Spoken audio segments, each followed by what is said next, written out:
identity leaked over the weeks. Should I be empty by now? Should I be empty by now? I was smiling the moment the train crashed. I never expected the moment I saw you last. So how can I trust in these tracks? I don't trust in these tracks, no.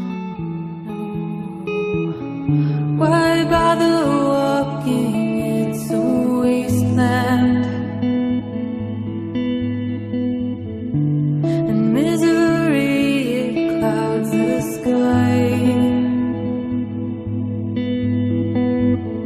Why bother when it's still a wasteland, and misery still fills the sky? I know everybody lies, but I still hope she won't lie to me. I think I'd rather lie to myself than be lonely. And with her fingers holding mine around the wheel as we dream about the drive, we'll make it out of this place, and then we'll come alive, come alive. Why bother walking? It's a wasteland, and misery, it clouds the sky. Why bother when it's still a wasteland, and misery still fills the sky?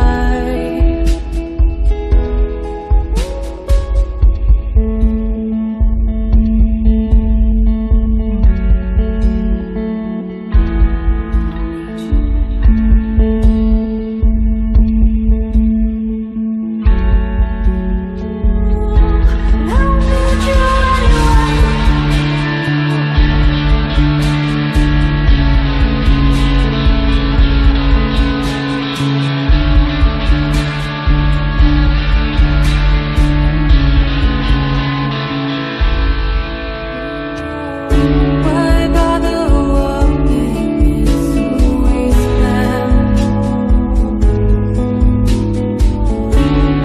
misery, it clouds the sky. Why bother when it's still a wasteland,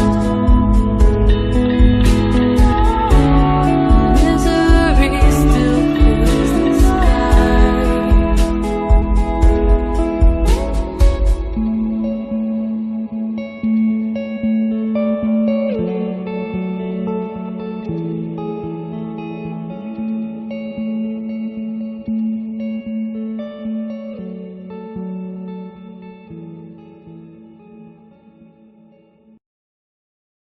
Hey guys, it's J-Man Powerhouse. Coffee here. And Steven Jackson. Welcome to episode 10 of the Life is Fields podcast, as we cover Life is Strange Before the Storm, episode 3, entitled Hell is Empty. How's everybody doing? I am doing Great. fantastic. Great as usual. We forgot the order. I am a disaster. Oh man. I would like to say thank you to Riley Hawk. I don't know how, but somehow in the last 5 hours we have 16 views.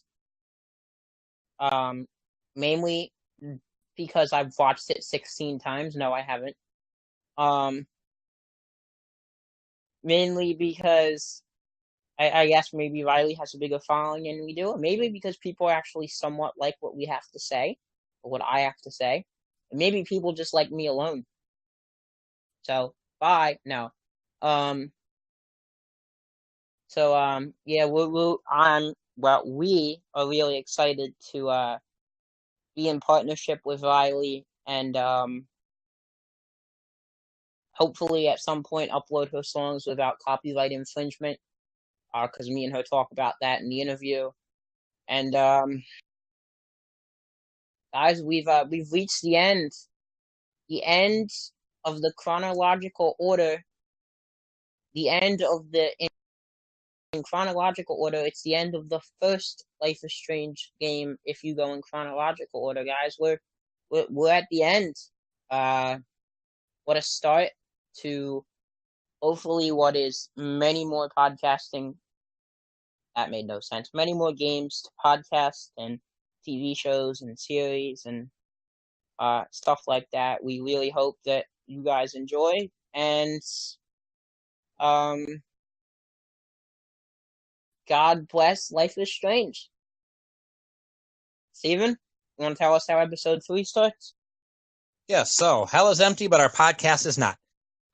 It starts off with where we left off at the last end of the episode, where we just find out that Rachel's dad was not seeing another woman, that although he's married, Rachel saw her dad kissing her birth mother. So we sit down with Mr. James Amber, and he fills us in on the backstory of how he met Rachel's mom, how they ended up in a relationship. They got married, they had Rachel, and Rachel's mom, Sarah, ended up doing drugs. Drugs led to her neglecting baby Rachel, who was 3 months at this time. And he ended up taking the child and leaving behind Sarah. And he tells Rachel that in every way, his wife is in every way her mother. But Sarah is her birth mom.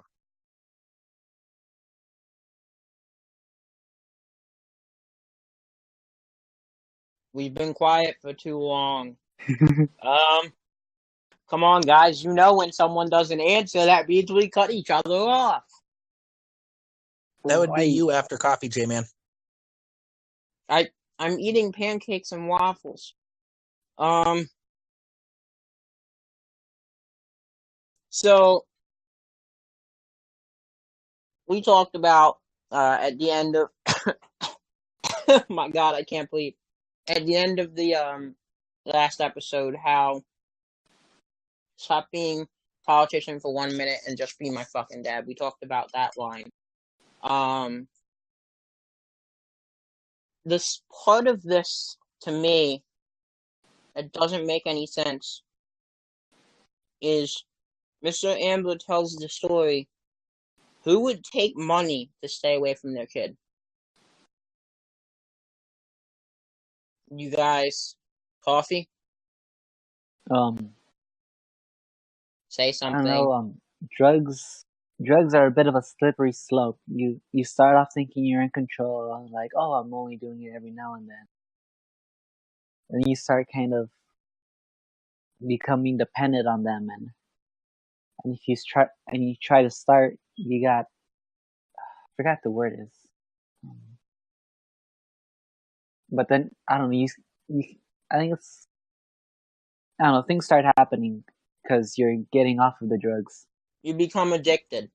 No, when you try to get off the drugs when you're addicted, you start getting sick. I forgot the word is though. Depression? No, it's an actual term for what happens when you start getting off of drugs that you've been using for a long time. Coffee, can you, in your words, not in mine or not in what Steven has already said, in your words, explain to me what you think about the way Mr. Amber tells Rachel that Sarah's like in the story. It's a prepared story. Like, what do you mean? I think he kind of expected that eventually something would turn up, or eventually he'd have to tell her, and that he'd have to prepare a story so that she would understand. Okay. So you don't think he just like came up with it on the spot? I don't know. I don't think Like, so. We boiled it down to all the important parts. Usually people are like, and also on that one summer day that we kind of did that one thing. Oh wait, that's not related to the topic at hand. Let's get back to that. what? So, That people tend to ramble when they start coming up with a story on the spot. Oh, okay, I get you. Steven, you want to keep going? Do you have any thoughts here? okay, so I guess you don't have any yes, thoughts. money was offered for Sarah to stay away for 15 years, and James mentions that to Rachel, consider this, that You're it's just explaining her what's going mother. on. Tell us your feelings, man. Oh, We sorry. want your emotions. I think it was interesting to see where Rachel came from. The story about how her mom and dad met was unusual in a way, as to James wasn't as popular as Sarah. Yeah, Sarah was like I the hot feel, cheerleader. right. I feel that drugs have a way of destroying everything, and in this case, it destroyed her relationship with her mother. And it's very upsetting to Rachel to find out that her dad has been keeping this secret from her for her life. And although it was for good intentions, I feel that as a parent, he was trying to spare her feelings. And even though it was for the greater good, I figured that it should be, Rachel's knowledge that her mom is looking for her, and it should ultimately be her decision. So those are Yeah. my thoughts. Okay.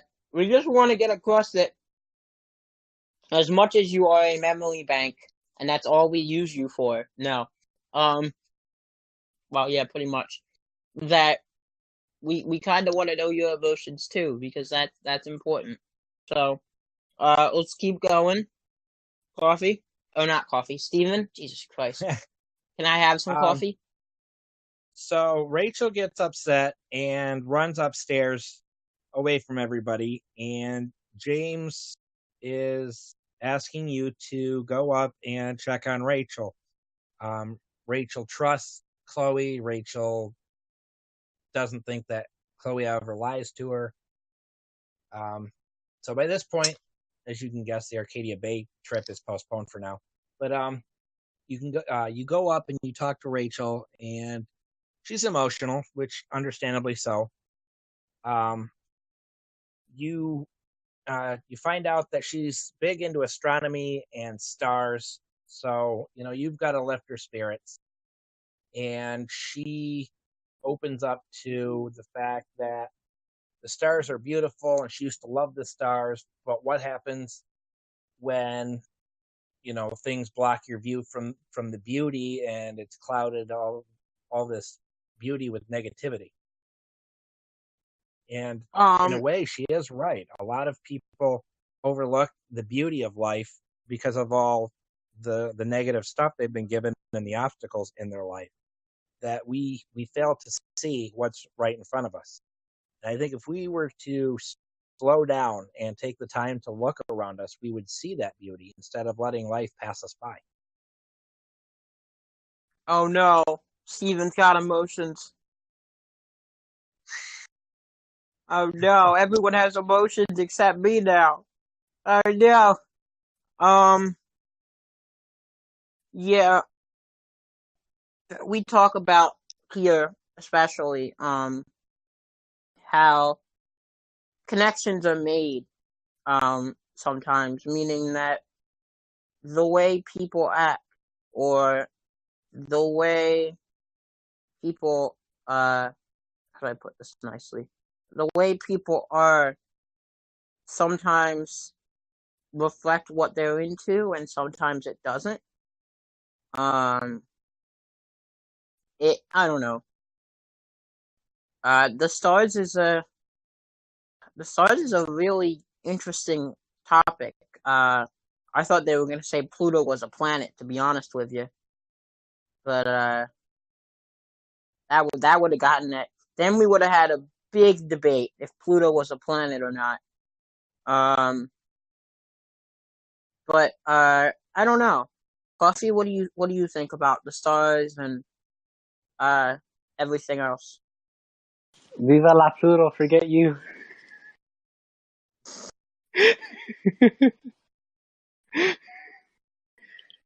I kept it Keep going. PG-13. Okay. Yeah, there's a lot of beauty in this world that we don't always stop to look at, and I feel we should stop more often to appreciate it all. Slow down, mellow. Okay, why? What is a life Why? without happiness? Me? No. A life without happiness? John Cena. Dun dun dun dun. So So, Chloe Steven, decides before you to go, spend the night. Steven, oh my God, he's doing it again. Yes. Explain your emotions. Don't just keep going with this. I thought I did explain my emotions, the beauty of life, and looking around. Oh yeah, that was you. I'm sorry, I was so enthralled that Coffee had so much emotions that I forgot. I know Coffee hardly ever shows emotion. Okay. So Chloe ends up spending the night with Rachel. Ooh la la. And so the next morning, No editing. Chloe ends up going to the junkyard, and she decides to fix up the truck.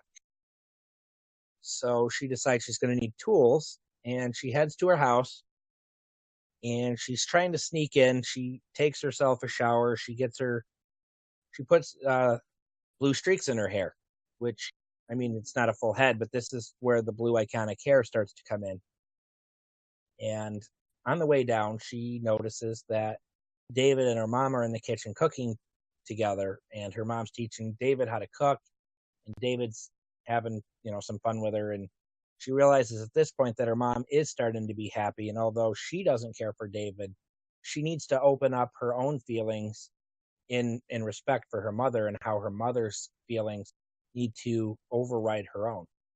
So I think that in itself starts to show Chloe's character of respect for her mother after what happened to her dad.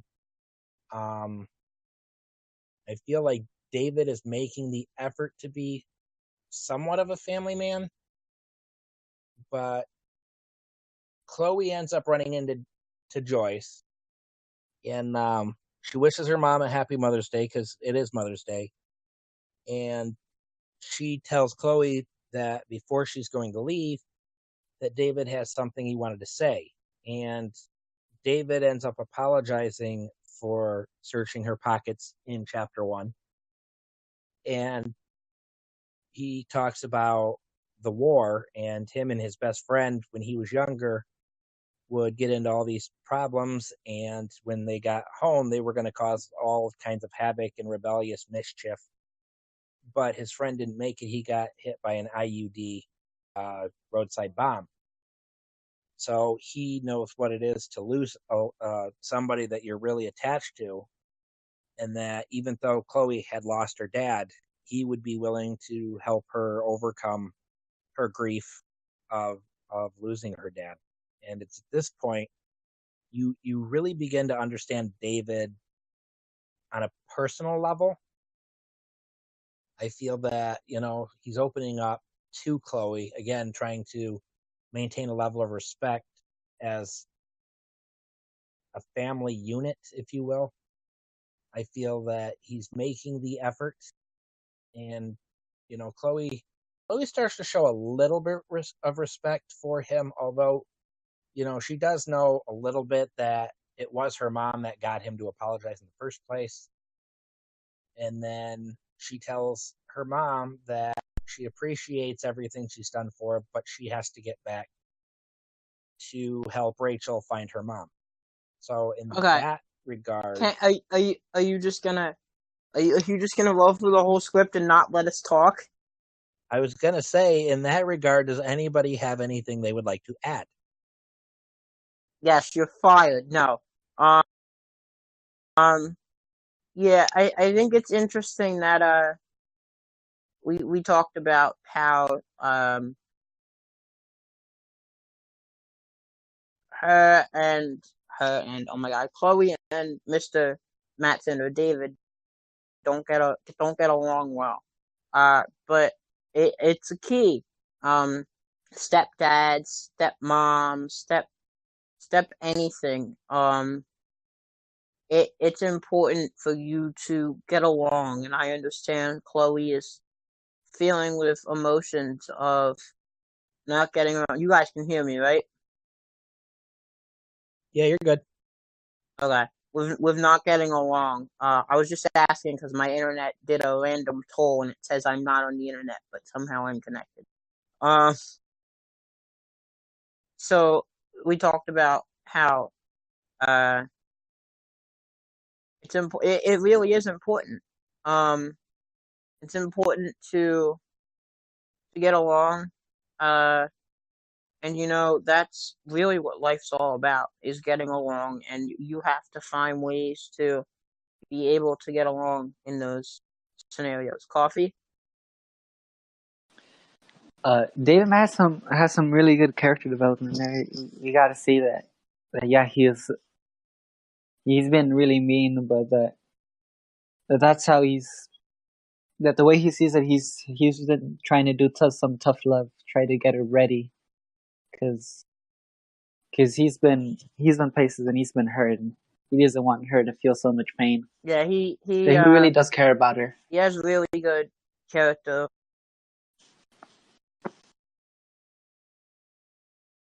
So after this, Chloe heads back out to the junkyard to fix up the truck, and the truck gets fixed. So she ends up driving the truck around and trying it out, and then she ends up falling asleep after parking it where she got it fixed. And Rachel comes to the junkyard, and she tells Chloe, "Hey, junkyard queen, I don't know if you noticed, but somebody moved your truck." So a couple more minutes pass by, and Frank pulls in, who she asked, to help with Sarah. And she goes to talk to Frank. Well, what she doesn't know about Frank is that Frank brought his friend Damon Merrick, who's this big kingpin drug lord, and she asks where Sarah's at. Well, Damon ends up, telling him, don't be searching into this, and don't be asking about this, and don't be asking about that, and leave it alone. You guys, there was no dead air there, right? Huh? Was there any dead air there, or you guys picked it up? No, we've been good. Okay. I don't know what happened. My internet randomly went out, and then I tried to talk, and it said that I wasn't connecting, so I didn't know if you guys were talking or not. That's my bad. Sorry. Yeah, I got you. Okay. So Rachel what happened? doesn't want to let it go, and she tells Damon, "Tell me where she is now." And Chloe, trying to stop her, says, "Rachel." And at this point, Damon finds out that Rachel is James Amber's daughter, and he pulls out a gun and threatens her life and says, she's going to tell me what her dad is involved and how he's involved with this whore everyone's talking about. And Frank tells him, calm down, they're just kids. And Damon fills him in, this is the DA's daughter. So after getting angry, Rachel picks up a board and smashes it over, Damon's face. And Damon, getting mad, picks the knife up off the ground that he had dropped and stabs her on the inside upper arm of her left side. So Frank steps in front of Damon to stop Damon from attacking Chloe and Rachel. And Rachel, she shoves Rachel into the passenger side, and she, after losing Max and losing her father, she's pretty distraught, which I understand. But tells Rachel, "I'm not losing you too." So, in this regard, this is where Rachel's rebellious teenager side comes out really well. I feel that, nobody should badmouth their mom, whether you know it or not.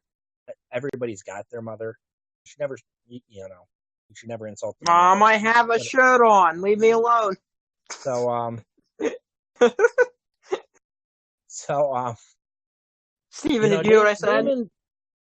Damon's persona really comes off as him being an ass, for lack of a better word.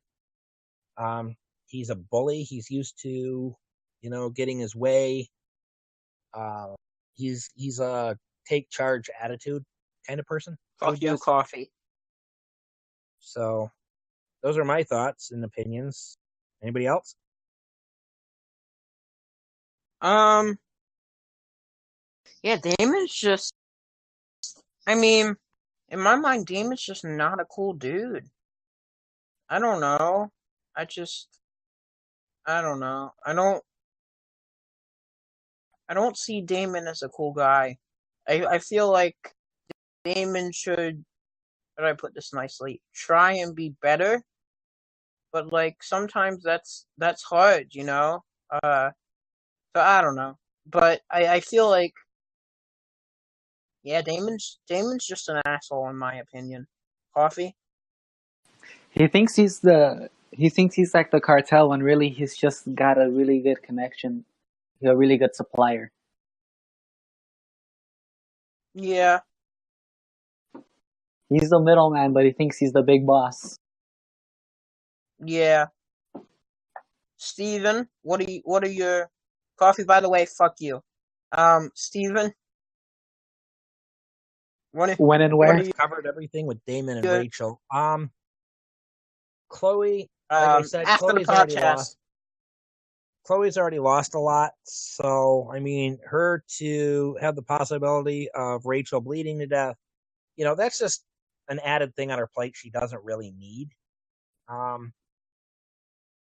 So going on with that, we arrive at the hospital, and the song, I love this song, but they get Rachel in and operated on.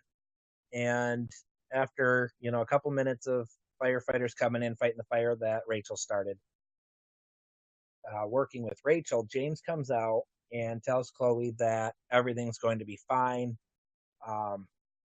It was pretty bad, but she's going to be okay. It's not as bad as it could have been. He sits her down and asks her to describe what happened and what the situation was, what got to that point, and that he won't blame her. It's not her fault. And over the course of what happened, Damon knew who she was. She found out she was your daughter. Rachel got angry, and he seems to know a bit about Frank Bowers and Damon Merrick being the DA, but he didn't seem too worried when he mentioned their names. I don't know if that means anything, but I did have a couple of questions, a few thoughts on that.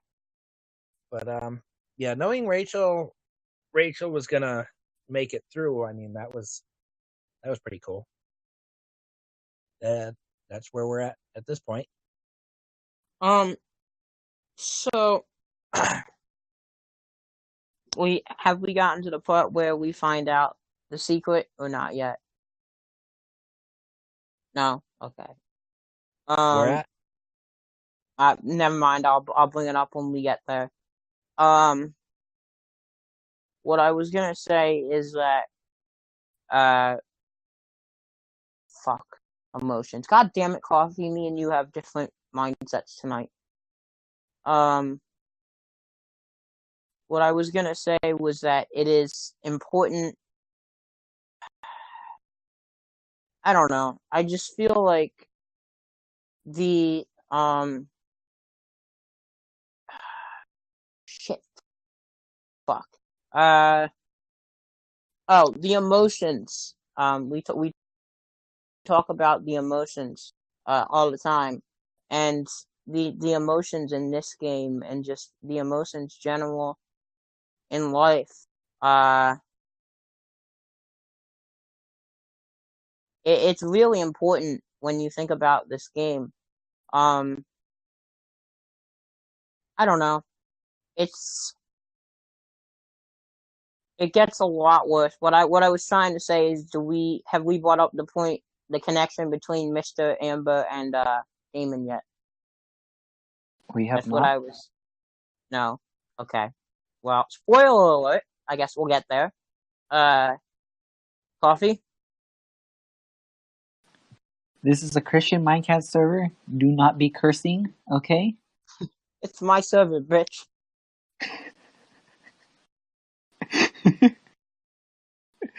Well, Keep going. Coffee, what do you think?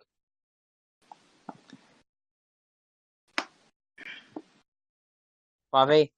I'm sorry, I waited so long to say that one thing that I forgot what I was gonna say. Okay. Then we'll just keep going.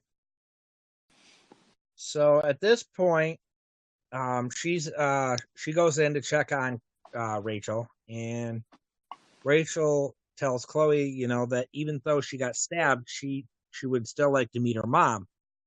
So as you go to leave to look for Sarah, you run into Elliot, and Elliot. Oh boy. We'll get into Elliot a little bit more in a little bit, but Elliot cares. You're an asshole. Sorry. Elliot cares for Chloe. I think the way he does it seems a little creepy. The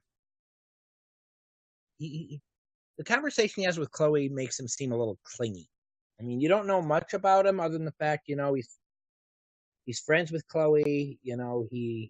He's trying to make a first impression. He's trying to show that he cares.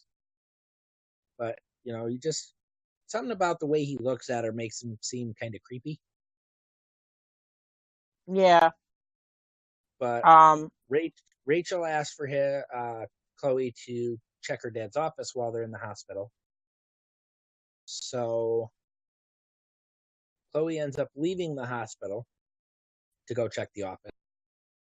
And throughout searching through his office, he finds a box with letters from Rachel's here we mom. go. Here's my part. Letters from Rachel's mom and the cell phone.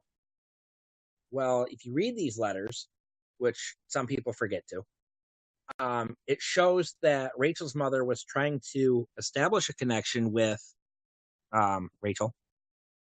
And Rachel didn't know of these letters because her dad was keeping them from her. Again, understandable protection. What most people don't know, if they forget to look at these, is for the last year, she has been sober and clean of drugs. She would like to see Rachel, and that the last year that she had been returning these checks. So at this point, you find out James didn't mention everything. You also find out in the cell phone that James has been talking to some random person to take care of this Sarah problem for him. And as you scroll down and read further, you find out that James is working for Damon Merrick. Asshole. And there we go. I got my opinions. In order to get him to tell you where Sarah's at, playing as Chloe, you have to find the evidence in the office. You have to destroy the evidence. And then, what was the other thing? You had to tell him who the snitch was, and then bring him his money. So searching through this office, you do find the money. And upon trying to leave to get to Sarah, who's tied to a chair at this point. You go to leave, and yay, Elliot shows up. Can I go off of something real quick? Yeah. I want to say that, personally, in my opinion, this just makes Mr. Amber seem like more of a dick than he already is. Why would you... This is a PG Christian Minecraft Twitch YouTube Discord server, but, why would... I don't know. It mind boggles me. It mind boggles me. It's a way to get you connected into the storyline, but it just confuses the shit out of me. Coffee? It definitely does make you question his character, yes. Coffee? Maybe it's because he's the DA, so he really wants to keep his position, and if anything happens that might ruin his public image, they're not gonna elect him. They're gonna get him out of there. But I mean, look at... Okay, we're not getting into who our president is, but I mean, just like, think about that. So, like, I don't know. Doesn't this game take place in, was it 2011 or something?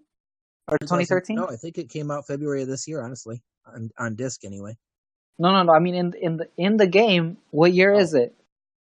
It was either 2015 or 16, yes. In the game? No, the game is... You mean the game of storyline of how old Chloe and all them are? Yeah, like, what year is it? Well, when was the original Life is Strange? Storyline-wise, this is 5 years before the original. Or, no, 3 years before the original, I'm sorry. So then it's like 2010? Maybe? I don't know. When did the original Life is Strange come out? It came out in 2015, but I think it says that it takes place in, like, October of 2013. That sounds about right. Okay, for people who don't know... This takes place a long time ago. This takes place 2 years after the farewell episode, 3 years before the original game. Okay. Yeah, and I don't know what I'm saying.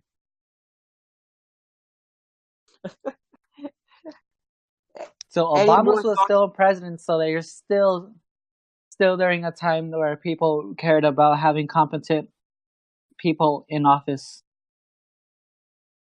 I don't think we're going to get too much into the political side, but we'll get out of the political side. But we're saying that he probably just wants to eliminate any threat to his public position. Right. Uh-huh. So keep going. Now we've got this new obstacle in the way. And obstacles? What? Where? Can I tell? Obstacles. Reference. I love that song. Coffee thinks I love that song too much. He only plays 2 or 3 songs. It's Obstacles, Litzomania, and I forget the other one is. I think it's all of you. Obstacles again. Girls. Yeah, Obstacles Part 7. Steven, keep going. So, Elliot decides that Chloe's not going anywhere, that Rachel has caused so much controversy. Chloe got expelled. Chloe ended up in a fight. Rachel got off scot-free. She didn't get in trouble very much. Who is Scott? Who is Scott? Who is this Scott everyone keeps talking about? Scott. You said Scott 3. Oh. What is... Sorry, it's a little slow there. But, he said, he says that after her dad passed away and Max had left, that he was the one that was there that cared for her, not Rachel. And Stalker. so, I mean, he's very dead set against Rachel. Um, you know, he sees Rachel as a threat to his relationship with Chloe. You know, he's stalking her. He's being obsessively clingy at this point. I think he's gone from, you know, wanting a relationship to, you know, being the stalker, obsessive boyfriend, which technically isn't even the boyfriend. But this to me is where Elliot truly shines in regards to his personality. And when I say shines, I don't mean to glorify him. I mean, Like a diamond. It comes out that, you know, he's kind of like the villain. He's not the main villain because, you know, Damon Merrick's obviously the main villain, but Elliot's kind of like a side villain. Elliot's a hoe. Well, we all know that. But Elliot's all around just a complete douchebag. But anybody else have any thoughts on Elliot? He's Did like you guys the just hear my mom yell at me? I didn't. I'm never paying attention to you. Ouch. Elliot Go is like ahead, the opposite of a geode, because a geode it looks like a normal rock, but you open it up and it has all these cool crystals in it. But him, at first glance, you think he's like a really, like, he's an intelligent guy, he's a nice person, and he's someone you want to be friends with. But once you find out what he's actually like, you realize he's a creeper and he's obsessive, and he feels like Chloe belongs to him, even though she's not shown any interest in him like that at all. Yeah. Coffee, you took my spot, bro. I'll take everyone's spot when I feel like it. Otherwise, you can have my spot. So what I was gonna say, fuck you. No. Well, yes, but also, shit, fuck. Yeah, you know what, Coffee, you can take my spot. I forget what I was gonna say. No, that's all I had to say. While you're gathering your thoughts, I would like to point out a lot of people have Elliot. compared Warren to Elliot, and although they do share well, then go ahead. Okay, so fuck you people. No, well, yes, but no. So comparing Warren to Elliot is like comparing John Cena to the Undertaker. Okay? None of these people that listen to this know who those people are, so I don't know why. Well, actually, two of them do, because I know they're big into wrestling. But besides that, let's think of it. Let's put it in video game terms. Comparing Warren to what the fuck's this nerd's name? Elliot is like comparing Sonic to Mario. It just doesn't make any sense. You got your facts wrong. The nerd's name is Jeff. Or it's like comparing Sonic to what's his face? To Knuckles. The other guy in Sonic. It makes no sense. It just... Warren wasn't as clingy. I think of myself as more of a Warren than an Elliot. I think that I'm really more of a Warren than I am an Elliot. I'm really cute, just like Warren. I'm not as self-centered as Elliot. I'm a very loving person. I don't get rejected with hugs like Warren does. But I don't know.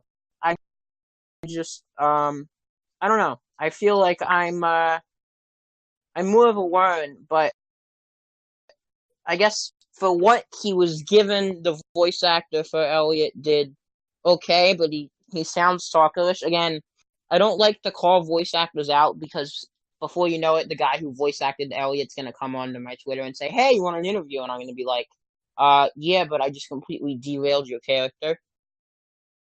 So, I don't like to, but my honest opinion is that you're a little too stalkerish, dude. Coffee? Any stalkerish at all is too stalkerish. Don't be a stalker. This has been a PSA by Coffee. By the way, Coffee. What? It's hashtag World Kindness Day. Can you hug me? I'm sorry, I can't. You're over at the other side of the country. But air hugs. Alright. Air hugs and air quotes. Okay, Stephen, keep going. Okay, so in my opinion, yes, Warren ain't as clingy, but I mean, he obviously does have some feelings for Chloe, or not Chloe, Max. My apologies. Wait, what? When did that happen?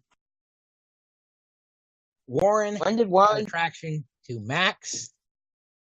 Well, technically, in that nightmare scene, he does have a attraction to Chloe. Well, So yeah, but technically, yeah. I love your fucking tats, Chloe. Oh my god. but Go fuck your selfie, Coffee. hey, we are not on Victoria here. We are on Warren and Elliot. I know, but I like Teresa Croft and Dana Knight. We've been over this. Elliot's more obsessed than Warren. I mean, Warren is more, I'd like to, but if not, there are other people. Elliot's more, his you're doll gonna of be Max mine, that's in his that's all there bedroom. is to it. Yeah, his doll of Max that's in his bedroom. Where was I? Okay, so at this point, she realizes that Elliot is complete psycho, and she uses a cell phone to secretly call the police. And throughout the conversation, she gives them hints. I want to be out of here. Come send help. If you fail, clearly she's going to do something to escape. But if you succeed the phone call, you escape with no other altercations. So Chloe's in the truck speeding towards Sarah with the money in tow, and not paying attention because she's too busy worried about Sarah and the money, big blood spot on her seat. She swerves from almost being hit by a semi, which would have been ironic because that would have been her death as well. How'd that be ironic? That's just depressing. Well, it also makes Jesus, Steven.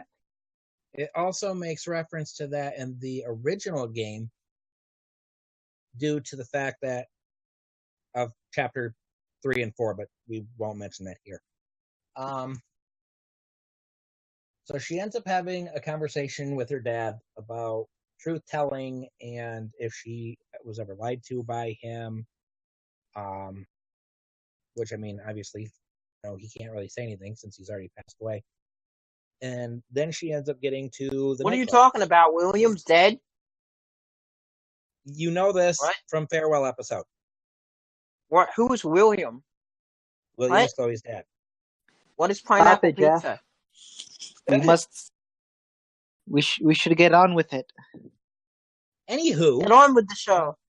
She approaches the nightclub, and the nightclub has burned down from the fire. Not burnt to the ground, but it's been set ablaze on the inside. Everything's scorched wood. So she goes in and confronts Damon Merrick, and hey, my real name's not Jeff. It's J-Man, by the way. Sarah is tied to the chair. Chloe tries to have a conversation with Damon, and Damon backhands her, telling her that time for talking is over. And upon striking her, she drops the cell phone, and he's already got the wad of cash. And now he realizes he wasn't talking to James Amber, he was talking to Chloe. And He tells her, you boosted the DA shit, got my money, burned the evidence, all that. And she tells Damon that, she was just trying to help everyone be happy. And Sarah... Coffee, can I interrupt? You already have, but go ahead. Yeah, I'm going to interrupt anyway because it's my podcast. Coffee, what the fuck does that mean? What does what mean? You just said on Twitter, at J-Man Powerhouse, his favorite joke is going. I'm sorry, I don't understand. Yeah, it's true. The heck, Coffee.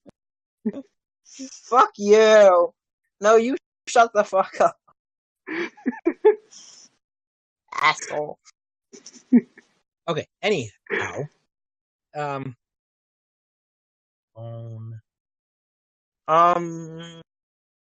So Sarah's trying to tell Chloe to get out of there and run away. And at this point, Damon decides he's going to inject Sarah with some type of drug. I would assume meth or crack. Do not do either. I have no experience, but Wait, did you just tell me to do meth? No, I've had people that have done it. Do not do that. But yeah, I'm off today. She's gone to her happy place, and Frank, who you see now ended up getting stabbed in the shoulder while fending off Damon. He goes up against Damon, and Damon really doesn't want to do this, but he's willing to fight him again. And at this point, Frank realizes, his friend has changed. He's become more criminal. No, criminal's not the right word. How do I quote a tweet? This is where Frank finds out that Damon has become more facetious or ruthless, if you will. Because he tells Damon, "Fuck you," but fuck you. So he goes to attack Damon, and in the process of this, Damon kicks Chloe to the point of unconsciousness. I would not be surprised if she ended up having a concussion. But when she comes to, she is at the table with Chloe, and Chloe and Sarah have a conversation about what James did and her relationship with Rachel. And he says that Chloe can never know that James might have lied, but he did it for her best interest, and that although Rachel wants to meet her mom, she could never really be her mother, which I thought was a load of crap. And then after which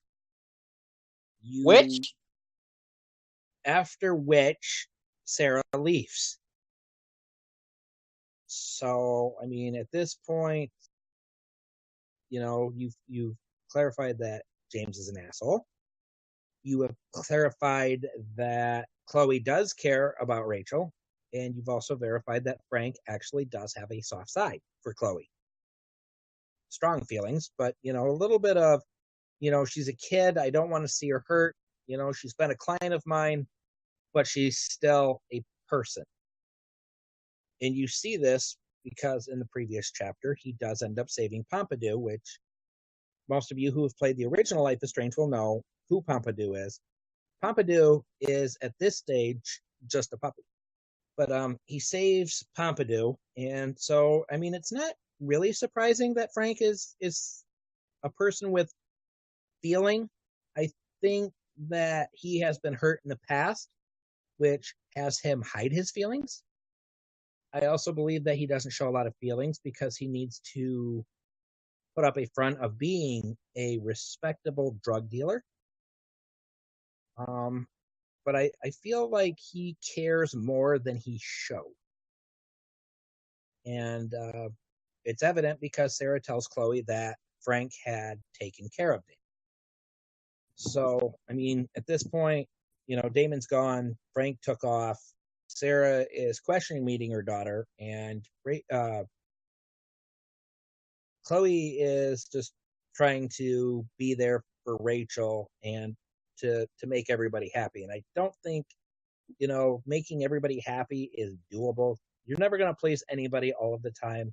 You'll please nobody half of the time, and you'll please some of the people all of the time. Coffee's going off on a retweet like ran again.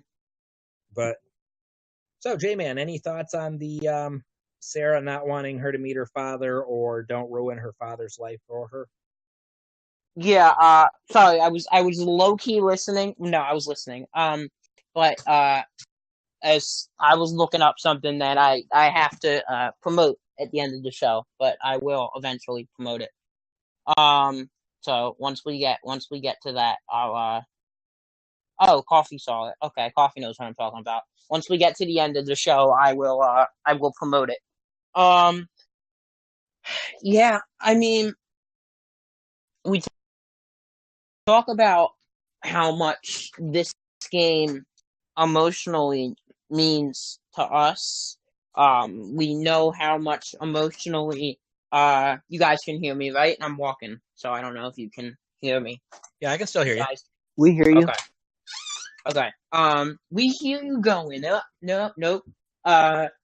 So we talk about how much emotion in this game is important, and we talk about how much the emotion that the voice actors showed was important, and that's all stuff that we talk about, and the emotion in the end of this. We got to the end, right? The end was where you were. Yeah, we're Sarah just left, and Chloe was trying to get her to stay and meet Rachel. Okay, well, so for me, wait, I don't understand. No, for me, it's we talked about the emotion, and we talked about how important it is, and Coffee, thank you for deleting that tweet. We talk about the emotion, and we talk about how important it is, and we talk about how it really, this game really grabs you, and at this point we're in the hospital, right? We didn't get to the hospital yet. We're still at the nightclub with Damon being taken care of. Frank is gone. Christ. Sarah's left, and Chloe is about to go back to the hospital. I'm way too far ahead of the game. I'm like Coffee the other day. I'm like 7 scenes ahead of you. Decaffeinate yourself, man. Feels weird, man. Coffee? I'm sorry.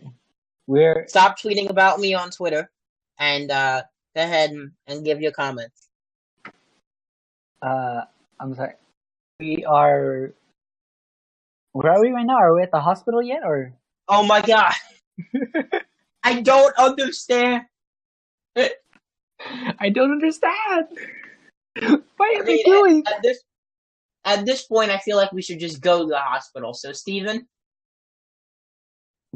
I'm sorry, what was that? At this point, we should just go to the hospital, because me and Coffee already think we're there. So, okay. Just go to the hospital. Go back to the hospital to talk to Rachel, and upon entering her room, she is confronted by James, and James tells her that she needs her rest, and he will contact her when Rachel wakes up, which at this point I doubt he would, since he has been proven a habitual liar.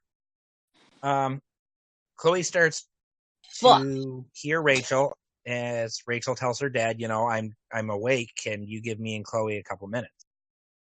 So at this point, you have your extremely big decision. Do you tell her the truth about James, drugging her mom and hiring Damon to get rid of her mom permanently and everything else that went on, or do you hide the truth from her? Now, I figured since Rachel's already told Chloe, I trust you, you'd never lie to me, and Chloe's always there to protect Rachel, I figured the best outcome would be to tell her the truth her father was a dick, and I was so mad at him for lying about her mom that I had no hesitation.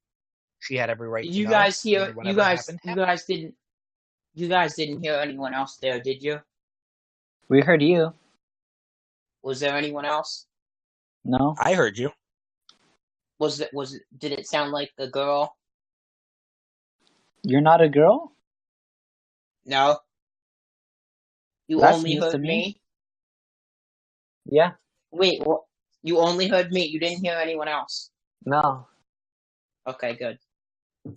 So I thought you were a girl, though. So that's yeah, a bit of a shock. I ended up telling her. Fuck you. For me, when you tell her, she ended up giving her dad an evil death stare. I don't know if she ran away from home because it shows James Amber getting mad and throwing Sherry into the fire. Rose is just Sherry. disappointed and depressed, but not so much, like, oh my God, where is she? As much as James was attached to her. I mean, there was an attachment, but not like blood relation attachment. But obviously, if you don't tell her that part's not a thing. What did you guys pick and why? I lied to her. I said I didn't find her because I didn't want to. I knew that she wasn't going to have much time left to live. Spoilers, I guess. Spoilers for the next game. And Fuck you! No. Right back at you, kiddo. And I don't know, I didn't want PO to burden number her with is... that. I wanted her to at least think that... I wanted her to still have her dad. Because she really loved him and cared about him. And I didn't want her to lose him. Yeah. See, this life is feels, man. Yeah, I lied too. I know that. I feel like we've had this conversation before. Isn't this weird? Can you guys hear me? Yes. I have to say, I'm sorry, I didn't catch that. I said, I feel like we've had this conversation before. Yes, we have. And you must have misplaced it. Not on... What? Wow, thanks for just calling me out on national YouTube. International YouTube. Yeah.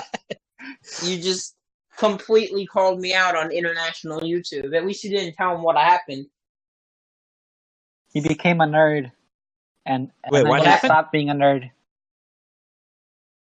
No, I said at least you didn't tell them how it was misplaced. I didn't tell him anything. I just told Yes, him you that did. somebody lost something. And what you lost was your damn mind. I never had one. So The mystery of Jeff has been revealed. my name's not Jeff, it's Geoff. Sorry. Geoff. Geoff. Yeah, get it right, bitch. Your name is Jason Voorhees. Welcome, Jason and thank you for listening. Voorhees. Thank you for listening to episode 10 of the Life of Shields podcast. I am now dead. No. Jason Voorhees. Well, I guess he is dead. Is he? Speaking I think about so. that, at the end of the show, we have to we have to talk about something, and I don't want to talk about it, but we have to talk about it. Sadly, and I think Coffee knows what I'm mentioning. Yes, Jeff, you are a nerd. Everybody knows. No, it's a lot more depressing than that. We'll get into it. It's gonna cause more tears than this storyline does itself. So many tears, dude. You guys can hear me, butt right? cheek implants. Yes, I can hear you. Okay, because I'm away from my phone. Yeah, we So I don't know can how hear you you. can- How well? Very well. Crisp and clear. Annoyingly well. Okay, good. So like normal. So yeah, we talk about how emotions in this game, and yeah, so I do it too, just like coffee. Uh, Deja vu. I feel like we've said this before, and Steven's called us terrible people for it. I don't know why. I feel like I've had this conversation before, but maybe in my head and in international YouTubes we've had this conversation somewhere. Uh, but I don't know. I agree with Coffee in the fact that, I mean, she's pretty much already lost everything.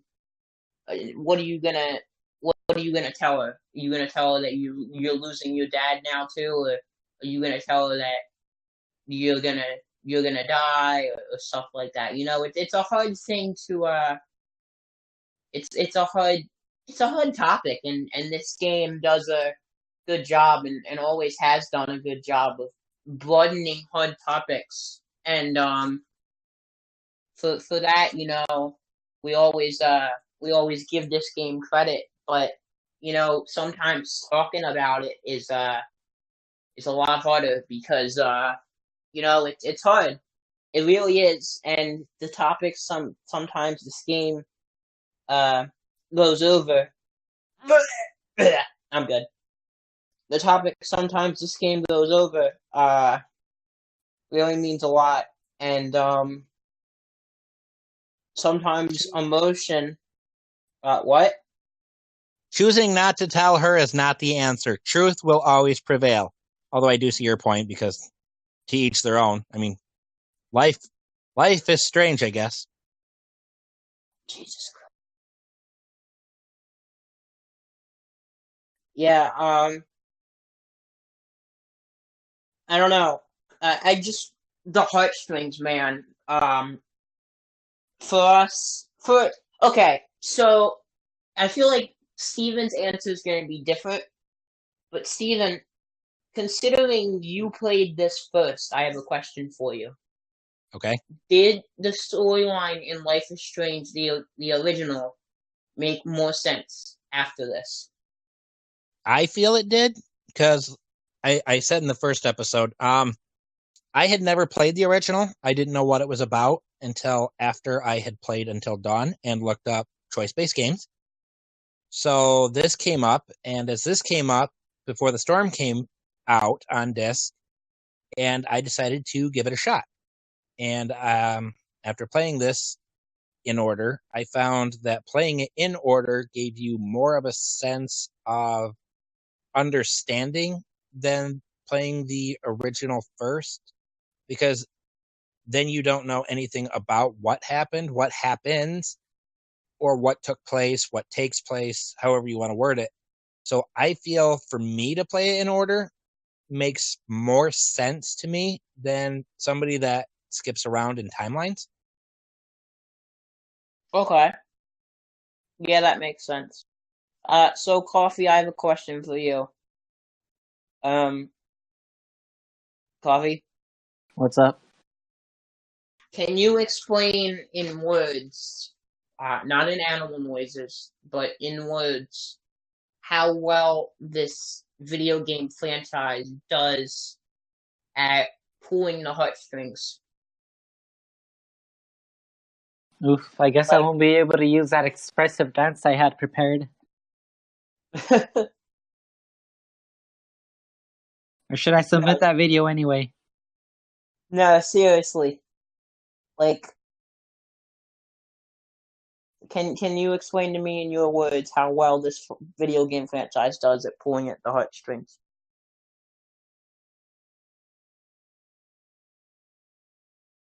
Like, have Chances you are ever sat? you're going to be able to find someone in this series who you can relate with and who you can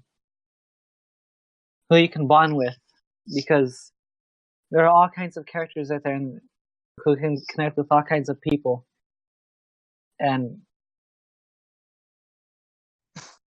so unless you're like someone who hasn't really spent much time out in the public and has mostly just spent your time alone, you're probably gonna know someone who you can connect with in this game. And that's why we think that, personally, look, us hearing that what we're doing is an amazing thing is one thing. Especially when it comes from people like Katie Bentz and Tony, who I forget, I think it was before we did the interview. You guys can correct me if I'm wrong, but he said the fact that you guys are even doing this is amazing. Was before? Or was that after? I think it was before. But Riley also, Hawk also said the same thing to me a couple days ago, and for me personally, playing the original Life is Strange first. Well, because unlike Steven, I'm a normal person. No. I don't know. Sometimes I think you wish there is a different reality to things, meaning that even though, yeah, you know what happens, right? You know what happens in the original. You're hoping that the storyline changes. I still hope my awesome conspiracy theories that we haven't talked about in forever is that Rachel's still alive and she somehow comes in and adopts Sean and Daniel. You know, everyone thinks those conspiracy theories are shit, but in Spoiler my alert. mind, Jesus Christ. Not a spoiler. How is that a spoiler? Not everybody has played the original yet, I'm sure. Oh, I thought you were saying about the fact that that his spoilers are shit was a spoiler.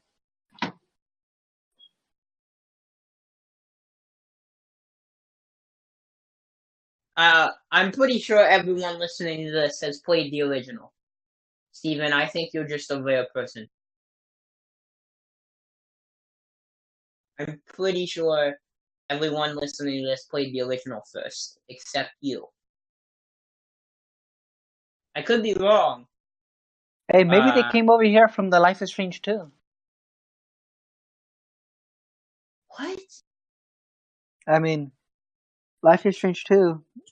That maybe they have some fans that are like, maybe I'll look for a podcast. Because that's what people do on their off time. And they found this.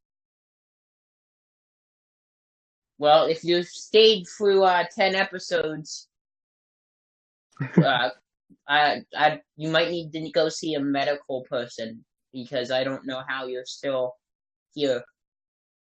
Fair point. If you've made it through 10 episodes, as my mom would like to say, make sure you have a shirt on.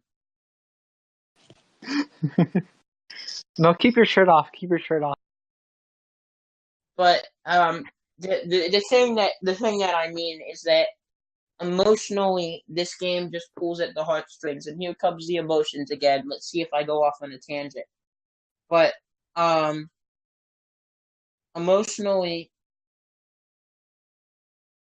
this game, when we started this podcast, and I started this podcast, and I go off on one of these emotional things every episode, and someone always says to me, dude, you gotta stop. We don't care about your emotions, man. But emotionally, for me, as I start to cry again, I cry too much to be a podcaster. It really means a lot that we got to. The fact that we even got through this game, in my mind, is amazing. Not the fact that we got through it emotionally, but the fact that we could deal with coffee for 4 episodes is amazing. It's been more than that.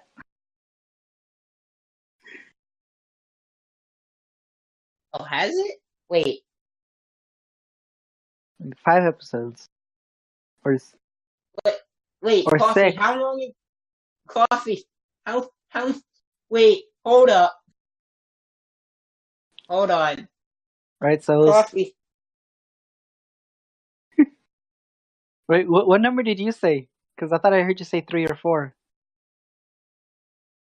Yeah, we've only dealt with you for 3 or 4 episodes. Yeah, but there was that one episode of the first episode of Life is Strange 2. Okay. Then there was that video where you did the interview of me. Okay. Or was that still episode 4? No, that was a different episode. All right, and then there's these 4 episodes that we did, and then Oh my God, also the prologue of Until Dawn that I'm not sure if we've released yet. We haven't released and I lost it, you idiot. Oh wow! So never mind that one. So it's not going to be a separate episode, or now it might have to be, because you just mentioned it. All right, I guess. Rip. Jesus Christ, you make my job so much harder. So I guess 6 episodes? Okay. When he said Until Dawn prologue, that means the introduction to the game? Yeah, shut up. I'm trying to make it sound like a lie. We talked about it Until Dawn, but I forgot to hit the record button. Let's go with that. Coffee, overall thoughts on the game? Never has a game been more wonderful than this one. That's too deep, man. You gotta explain it more. I am a man of few words. No, that's me. They run away from me. Steven? Yes? Explain. I'm getting there. Okay, Well, Coffee, explain... Coffee, explain the game and explain how much it means to you. And how much this podcast means to you.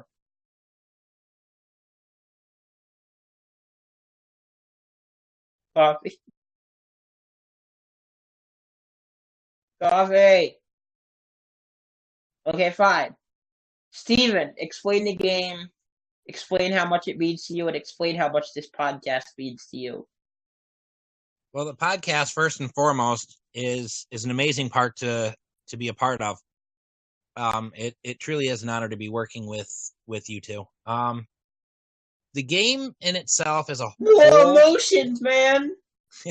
I think the game as a whole, it really gets involved in some of the harder situations in life. You never know what you're going to do in an instance. I mean, it does cover... Some of the topics they cover seem to be almost improbable to conceive, but they're not completely out of question. I think that is one thing that resonates with people, the fact that there are some connections to some of the life's bigger problems. But at least for me, I saw it as, I saw some things in the farewell episode that got to me. I think that with Damon, I can see it kind of being like a metaphor for facing your own demons, your own problems in life. And you can't always run from your problems. Sometimes you do have to face them head on. So, I mean, that's how I view the game. Coffee, are you there? Yeah. Okay, so explain to me how much this game means to you. What do you think about the game and how much this podcast means to you?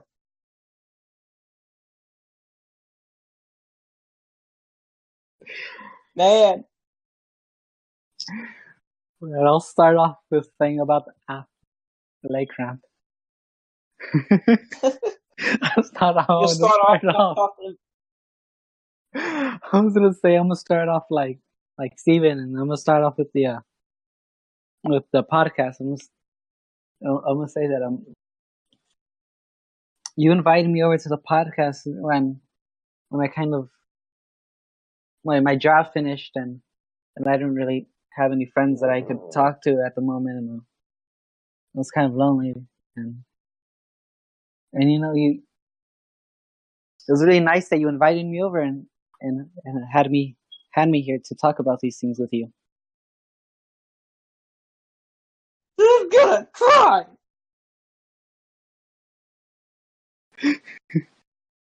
Okay, well, I probably will cry when I talk about how much the podcast means to me, but while I bear myself and get ready to cry, overall thoughts of the game, and I might have to mute myself, but overall thoughts of the game and how much it means to you.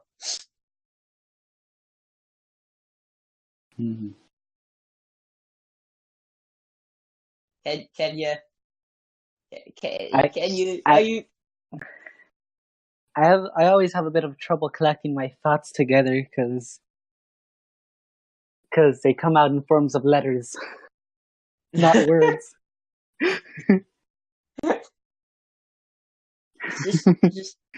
just go ahead. I need a second to bear myself ready to cry, so just make something up.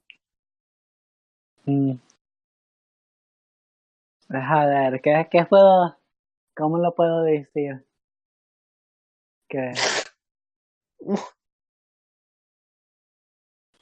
what? You don't speak Spanish? No, but I don't know if any of our podcast listeners do either. Yeah, right. I just said that. Let me see how I can phrase this, because it gets a bit difficult occasionally. All right, fine. I'll go.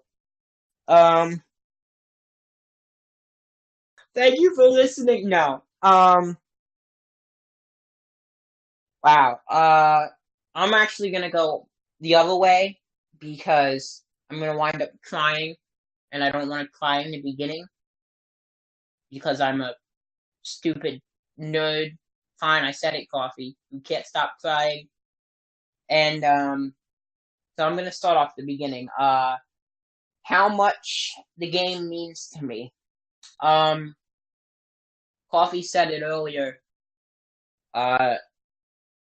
Pretty much any kind of person you can have a connection with. I'm already crying, damn it. No. Pretty much any person you can have a connection with. What I mean by that, I said that wrong. Shit. Any person who plays or watches this game, these games, can have a connection with someone because of what they've gone through, how they relate to the character, how they portray themselves in real life. What I think of the game, the heartstrings are firmly attached, and as much as people try and pull them off like a Band-Aid on a bruise from falling off your bike, forget that analogy, but it sticks with you. So now, talking about sticking with you, let's get to the Teresa Croft in the room, as I'm gonna have to say something that derails me here, and Coffee knows it because he said, I forget what episode it was, but Coffee, didn't you say my emotional scenes are the best scenes? Yeah, I said your emotional scenes are the best scenes because then you randomly interrupt things that are emotional. What do you mean? Just, like this game, this is how it affects me, and this is how I feel. Oh yeah, by the way, let me promote this real quick. I probably will do that at some point here, but I'm gonna try not to. By the way, you can email us like that. No, like, Like by the that. way, this is the thing that I was gonna tell you guys. By the way, I found Teresa Croft on Twitter. Like that. Yeah, like that. Oh man, this podcast. Wow. How Get much time emotional do I again. got? I'm already emotional, man. This podcast. Stupid. No.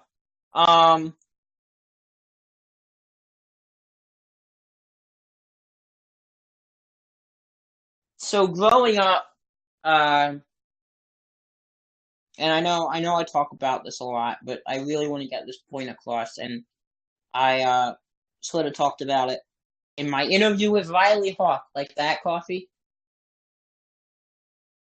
Sure. I'm trying hard to now. I'm trying too hard now. Okay. No, but On to your emotions, what? my good man. I don't have any. You took them from me this episode. This podcast, man. Think about a chicken that's first born and then it turns into a fat big chicken. No. Growing up, by growing up I mean the last couple years. I didn't really know what I wanted to do with my life. And no. Okay, so I went to college, and before I went to college, well, now I'm in college, but before I went to college, when I was in high school, actually, it was middle school. Actually, I don't know what grade I was in because Life is Strange came out so long ago. But, this is going to be a real turnoff for people. I did not play Life is Strange until 2 years ago. It came out in like 2013. I played it in I think it was 2015. I don't know why. I'm not that far behind. Or maybe I'm just wrong. Wrong. As Trump would say. That's probably the case. Oh, that's probably the case. So anyway, I played Life is Strange, the normal way. Sorry, coffee. And played the first game first, then played this. And as I was playing the first game, I mean, at this point, if you don't know this happens, then you're just I don't know why you're listening to this. Well, no, because we love everyone who listens. But what I mean by that is you obviously don't know much about Life is Strange if you didn't know this happens. But episode 3, when Kate in the original Life is Strange tries to jump off the roof. The episode's called Out of Time, and I thought, okay, yeah, the first 2 episodes of this are really cool, and you can really connect with them. But what I found really interesting was, I'm not going to get into too much detail, but I know people somewhat who have had those issues, and when you see Kate jump, it connected to me. And I know a lot of people, this isn't going to make sense, but one of the main reasons I got into voice acting and I got into podcasting, which a lot of people say to me, isn't the same. It's not the same, but you need to be able to carry your voice in both. So fuck you. No.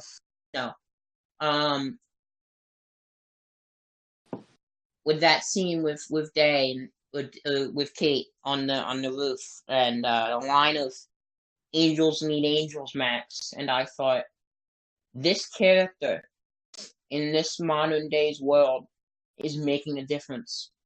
And I realized that being a voice actor can actually make a difference. I realized that with Kate. I realized it with Rachel Amber's character. I realized it with Chloe's character. I even realized it with Nathan and Max's character. Saying certain things and having people who connect so well to a video game be able to understand them is really what a voice actor is all about. But I didn't get to the answer about why I like this podcast so much. There's Coffee sitting there waiting for me to cry. I want to hear your tears. They're coming, trust me. So, long story short, the Blackwell podcast. Oh man, we don't usually promote them on this show, because we hate all of them. No, we don't. They're all amazing people. But listen to an interview.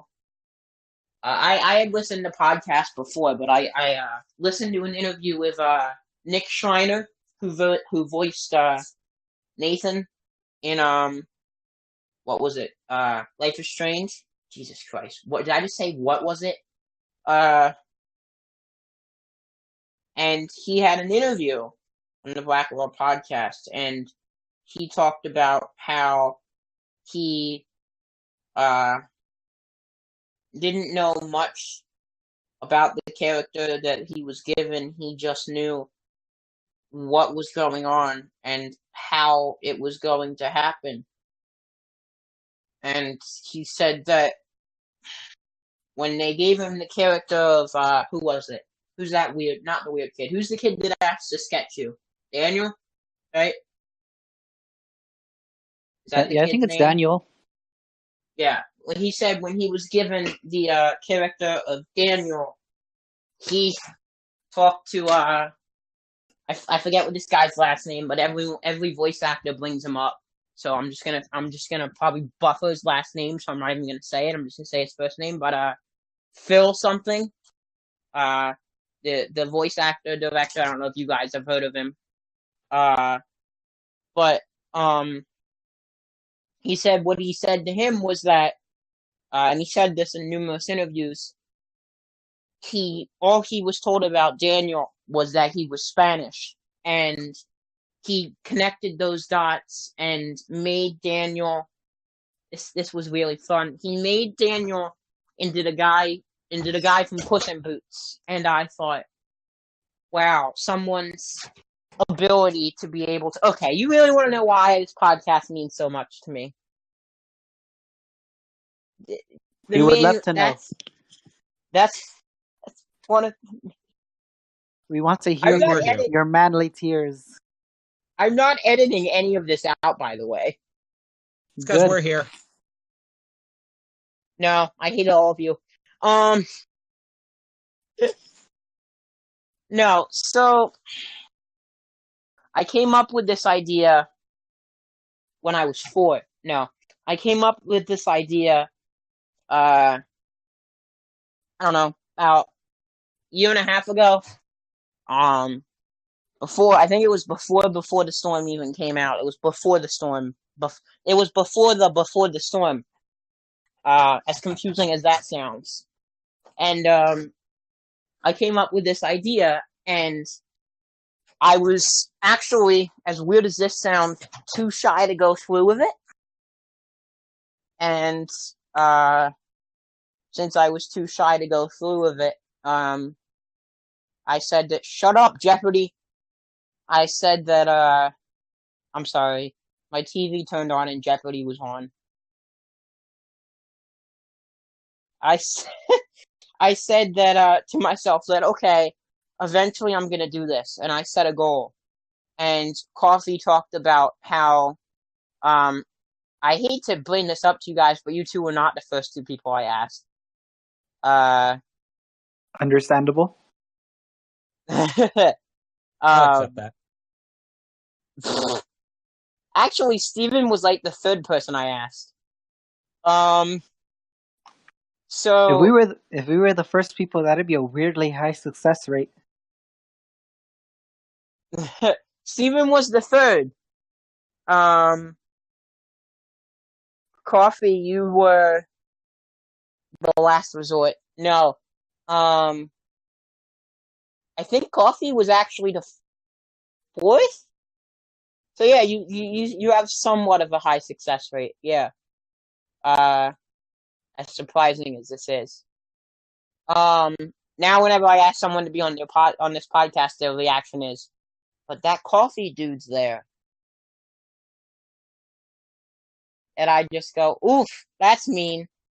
But this podcast means so much to me because, like Coffee said, at the time, for him personally, I know he was going through a lot. What did you say? You had just lost your job, Yeah, it was a seasonal job and it ended. right?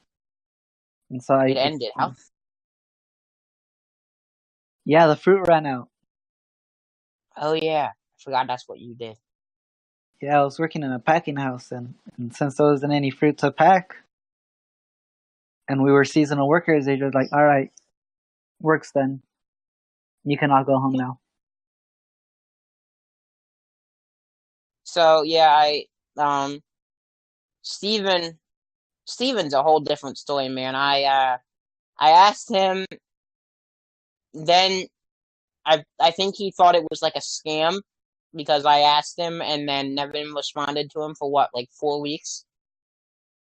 Because I was like, and as weird as it was, Steven wasn't actually the first person on this podcast. It was Kayla,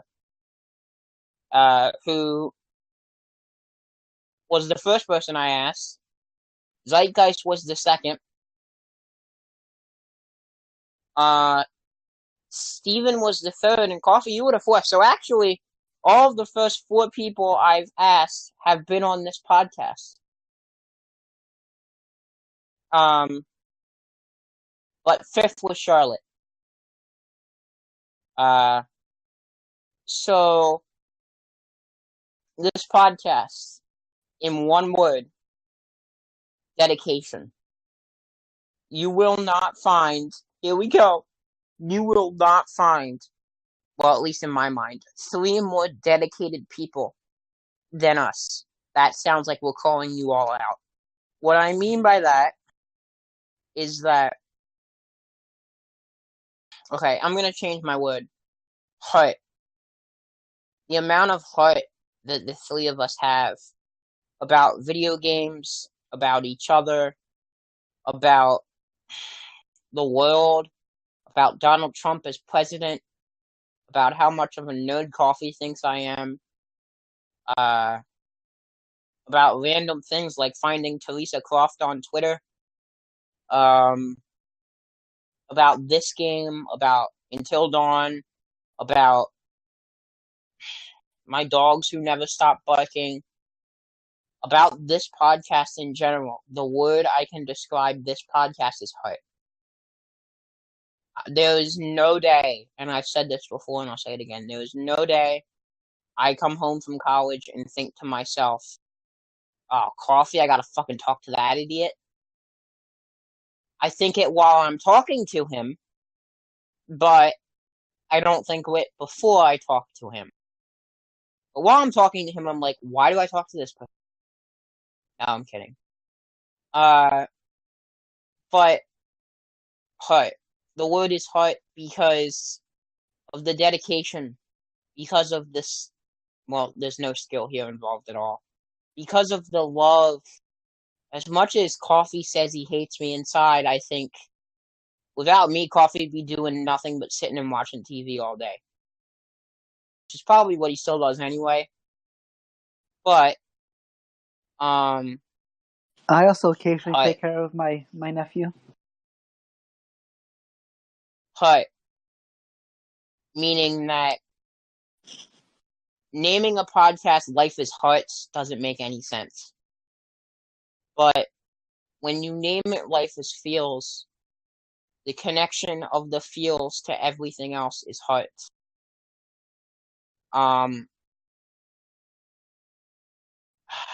I don't say this. I have said this a couple times.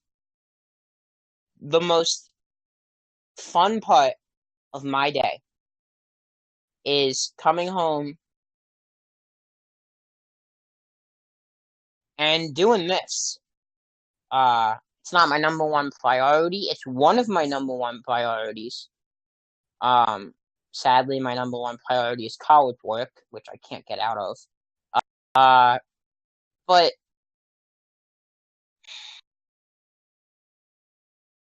I'm trying to think of a way to. I feel like I've gone on like a 30-minute rant, and people just have tuned out by this point. But if you somehow haven't tuned out, I bet you Shadow's still listening to this as I continue to go on. The one word is heart, because this is why we are not good at this. The one word is heart because is that no matter how many times coffee messes up, or no matter how many times Steven can't hear me, or no matter how many times there's dead air, we just keep going. Because I don't know if we've just grown accustomed to talking to each other, or we've grown accustomed to podcasting, but in our way, this is what it's all about. It's all about heart. So speaking about heart, time to make a transition. We have to talk about Stan Lee for a minute. I didn't want to do this, but I kind of felt like we had to. So Stan Lee. Before I cry even more, Steven, you want to go first? If anyone's still alive. See, I told you people were gonna tune out. Steven even tuned out. What are we responding to? Stanley. Family? Family means everything. No, Stan Lee. Stanley. I was in complete shock. Stanley was the family of Marvel. I mean, Marvel was his home. But, yeah, I used to love his cameos. His cameos were great. He was a treasure. He was a diamond in the rough, and he'll be greatly missed. I feel like Steven just zoned out as soon as I started talking about heart. Were you even listening to what I was saying? Heart. Yes, I heard heart. And you were talking about the podcast, and it's full of heart. And yeah, Life is Heart would have sounded strange. Okay, so he somewhat listened. Yeah. Coffee, you want to go? Yeah, Stanley. I wanted to go, but I didn't have my thoughts together. Okay, I'll go. If you don't have your thoughts, if you can think of them in a minute or two, I don't know. This might be another 30-minute rant. No, you go first, please. I'll have to get my thoughts together. Okay, Stanley. Speaking about another thing that really motivated me was, you can find creativity in a bunch of different ways, and for us, not for us. Well, I don't know, maybe. For me, growing up, the way I found creativity and the way I found motivation was through Marvel movies. Characters like, and you guys can correct me if he didn't make these, characters like Iron Man, characters like Ant-Man, characters like Hulk, characters like, who the fuck else did this guy make? No. Characters like,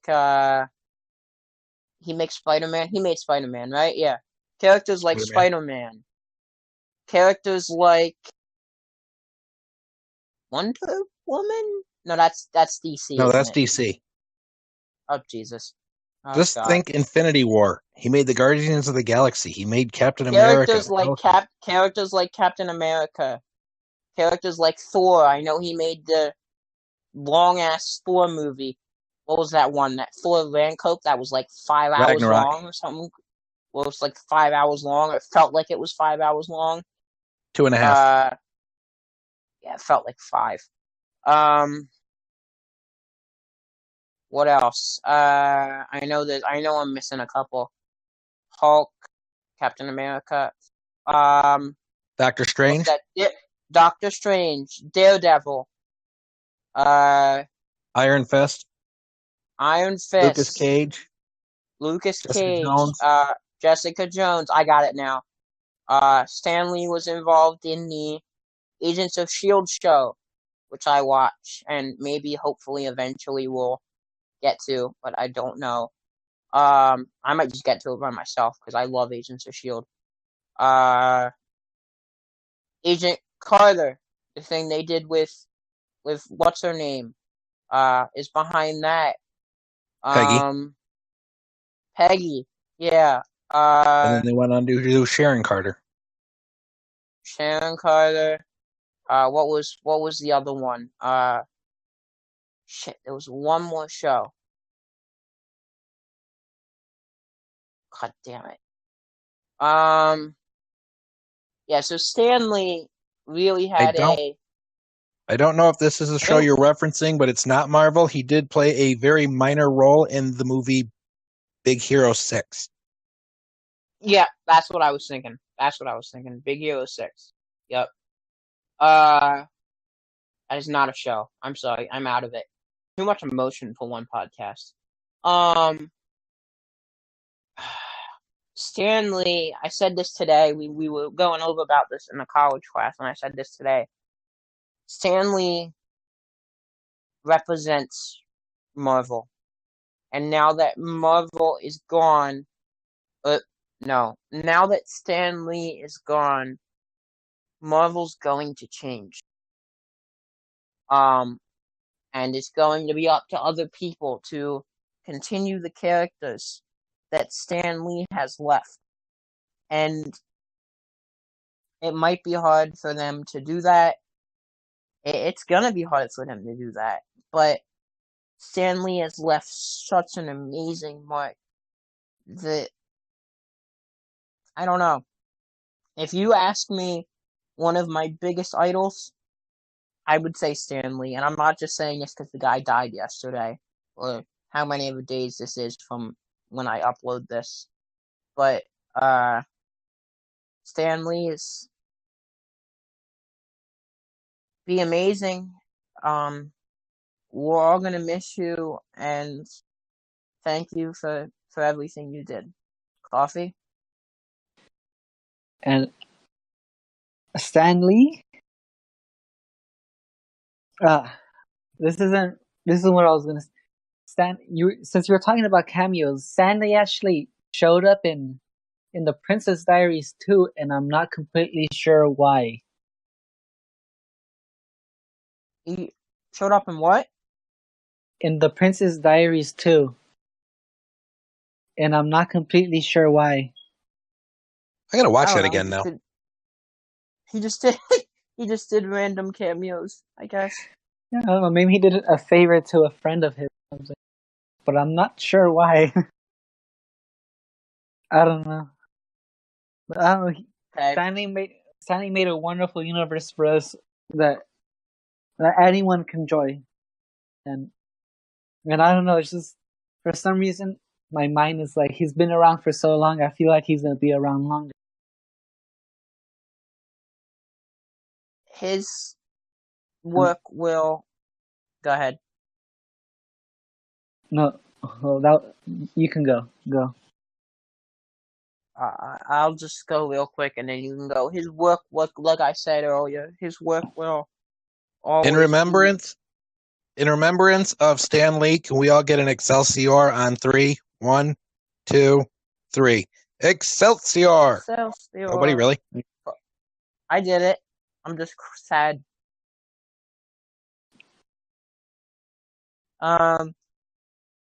Yeah, Stan Lee, the universe he has created will not be forgotten. And yeah, I don't know. It's hard when someone that you always looked up to dies, and I don't know. Coffee. It's really, Stanley. You will be missed in my heart and in everyone. Coffee. Yeah, we we will remember you, our leader. We're I'm kidding about the leader part, but we will remember you. You will be missed. All right, guys. So much feels. We finished Life is Strange Before the Storm. We're gonna head on to Until Dawn. If I can live through another night after how much I've cried in the last 2 hours, it's a long ass podcast. This might be the longest podcast I've ever done. It's gonna be up there with the one I did with Kayla in episode 2. This is we've been running for quite a while here. I think it's been over 2 hours. But I'm going to lose all my tears in my eyes if I continue to talk. So, Coffee, where can you find us on YouTube? Life is Fuels podcast. Steven, where can you email us? lifeisfeelspodcast@gmail.com. You can follow stupid phone. You can follow me or the official Life is Fuels podcast at JMan Powerhouse on Twitter. Coffee, where can people reach out to you? On Twitter and Instagram at CoffeeMug888. Oh, I gotta follow you on Instagram now. Steven, where can people reach out to you? At Stephen ULCH13. You cut off. You want to say that again? Stephen ULCH13. You can follow our other podcaster, Charlotte, at, I had to type this down because I always fuck it up, A7XPTRSN. You can follow Kayla, who did the first episode with whatever episode number. I don't know why I still promote her. I guess it's because we're really good friends. She's in this Discord at KLM08. You can follow our new music partner. Oh shit, I accidentally clicked on the link. You can follow our new music partner, Viley Hawk, who in this podcast lets us use her original song, Wasteland. You can go to her website, Hawk Music. Remember, this is Hawk with an E.com. Twitter at Hawk Music. YouTube is Riley Hawk Music. SoundCloud, search Riley Hawk. You can find her podcast with friends called Team Turtle Ducks. And if you look on my Twitter, there is a link to her new original song, Life is Strange, inspired, called Blinded. We are really happy that we connected with Riley, and we look forward to the future with Riley, so go check her out. Again, that's RileyHawkMusic.com. That's not how her website is. Her website's actually HawkMusic.com. You can follow her on Twitter at Hawk Music. YouTube is Riley Hawk Music. SoundCloud, search Riley Hawk. YouTube, her podcast with her friends is Team Turtle Ducks. And her new song, Blinded, is out on Spotify, and you can check my Twitter for stuff. And I will continue to update you when she releases a new song.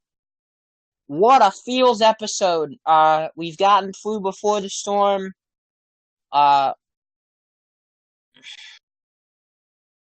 J-Man Powerhouse, Coffee.